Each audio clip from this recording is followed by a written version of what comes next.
Okay, so I decided I'd try and recommend some music that I think is great and worth listening to.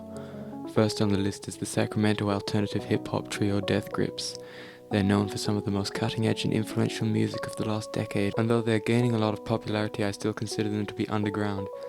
Albums to listen to include The Money Store, which is really great. If I had to describe it in one word, it would be exhilarating. It's just absolutely awesome and so exciting from start to finish. Perhaps their second best album after The Money Store is No Love Deep Web, a very bare and haunting take on Death Grip's iconic sound, with rapper MC Ride taking the foreground with his blistering hellfire sort of delivery and harrowing lyrics. I believe this band is underappreciated even now, and I think they're well worth checking out for those who may not be familiar with their music. My second recommendation in this video is for an old hip-hop producer called Nujabes. He does mostly sample chilled ambient hip-hop, very similar to Jay Dilla. However, he's not nearly as widely recognized and respected as Dilla, so I think he deserves more recognition.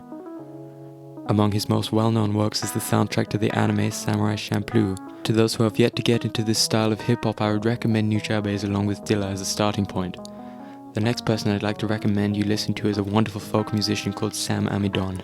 He does very subdued and thoughtful music which is very beautiful and brings to mind the great mountains and canyons of the world. His best albums are, in my opinion, I See the Sign and All Is Well. These have awesome lyrics as well, which are very rewarding once you pay them the deserved attention. Sam Amidon deserves more fans, I believe, and I think you will enjoy his beautiful music. The final recommendation for today is for a wonderful album called You Won't Get What You Want by the band Daughters. I might warn you, this album is terrifying, even more so than Death Grips.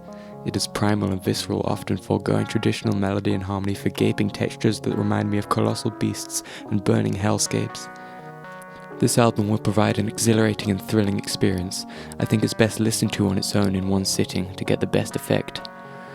Alright, that's the recommendations for now. Be sure to check back same day next week for more.